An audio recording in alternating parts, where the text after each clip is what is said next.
Okay, so I really enjoyed doing story time last video and I thought I'd do it again, but naturally I can't repeat the same topic because I haven't dreamt since. So, this time I'm going to talk about my personal gaming history, what brought me into gaming, what kinds of games I've played, what consoles I've played on up until now. And so the first real game I ever played was Lego Island Adventure for the PC, and I remember the PC we had at the time was this really boring, dull beige thing. I don't remember the manufacturer, I just remember it being very depressing. But the game, Lego Island Adventure, was a lot of fun. It was very colourful, it was open world, and I think it may largely be responsible for my love of open world games. You went around on a skateboard, you had to rebuild all these Lego structures. It was a ton of fun. Obviously, if I went back and played it now, it would seem extremely simplistic, but this was my first game and I loved it. It was so awesome at the time. And as much as I loved it, I wanted something different though, something new. And so, for a very long time, wanted a PlayStation 1, but I wasn't allowed one. However, I did have a friend who owned a Dreamcast, which was like a rival of the PlayStation 1 for a very short period of time, until of course the PlayStation 2 completely knocked out the park. But I did have a lot of fun on a friend's Dreamcast, and the two games I remember playing on this friend's Dreamcast the most were Sonic Adventure 1 and Sonic Adventure 2. And I was very, very fond of these games at the time. In fact, I still quite like them now. I find Sonic Adventure 2 to be playable to this day. I don't go back and think this sucks now. It's still very good. I have it in my Steam library actually.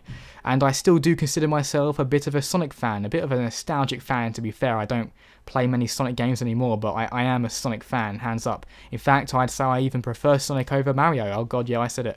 But I did eventually get my own console in the form of the PlayStation 2, which I still remember very fondly to this day as well. Had a lot of games on the PlayStation 2 over the course of my time playing it. And I think it might, in a way, be the most reliable console I have. No, wait, what am I saying? No, it wasn't. It broke down and I had to get another one. Okay, so when I say reliable, I mean it had a lot of good games that I really enjoyed for it, but the actual device sadly did break down on me. I think it eventually couldn't read the games anymore, and I remember a lot of games used to crash a lot. Funnily enough, one of the games I remember the most on it that I enjoyed the most was, I think it was Spyro Enter the Dragonfly. And looking back, a lot of people really didn't like that, but I really liked it. I liked the freedom and the colourful visuals, and I thought the ability to go through different elemental breaths was really cool. I've always had this thing for elements games that incorporate elements into the game. In World of Warcraft, I play a shaman who uses elements. I'm just really into that for some reason. I love Pokemon for the same reason. And talking of Pokemon, actually, maybe going back before the PlayStation 2, I did own a Game Boy Advanced SP, so I think I had a handheld before I owned a console. And on this, I had this weird game called Ace Lightning, which sucks. That came with it. But I also had Super Mario World 2, which was very good. And I also had Pokemon Leaf Green. And this really kick-started my love of Pokemon. I wouldn't say my love of Pokemon persists to this day, to be fair, but during my, I guess, early teenage years and childhood, it was a lot of fun.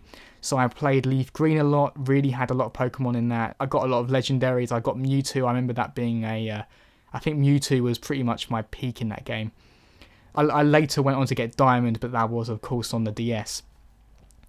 But going back to the PlayStation 2, I also had fun with Jak and Daxter. I had fun with Grand Theft Auto. No, I only got to play Grand Theft Auto at my friend's house. I wasn't allowed Grand Theft Auto actually. Neither was I allowed God of War. In my childhood, I played a lot of games I loved around friends' house, but couldn't get them myself, sadly. I only was allowed age-appropriate games, which is fair to say. It's fair to say. I don't resent anyone for making me do that. What other games did I love on the PlayStation 2? I quite like Crash Bandicoot The Wrath of Cortex. That was pretty awesome. Lots of great games on the PlayStation 2. I think if you've owned one, you'll know all the good ones that I've played anyway. I think somewhere around having a PlayStation 2, I got a PSP because the idea of having a PlayStation 2 in the palm of my hands was such a cool concept. Sadly, it wasn't quite the same as that. It didn't have as many games. The games weren't as good as they were on the PlayStation 2. Back then, I didn't really have a concept of hardware accelerated graphics, by which I mean, I thought if the device can do 3D graphics, it can do it in any way. So I thought the graphics would be just as good on the PSP as they were on the PlayStation 2, which of course they weren't. They were considerably worse actually, and learned that the hard way. One of the games that I actually had on the PlayStation 2 and the PSP was King Kong, and that was much better on the PlayStation 2. Actually, that's a great game. I don't know if many people played it, but King Kong, as in the adaptation from the Peter Jackson film, was really, really fun. You could play as either the guy on the ground with a gun having to survive against the monsters, or King Kong himself. That was a really good game, actually. Weird. I just remembered it now.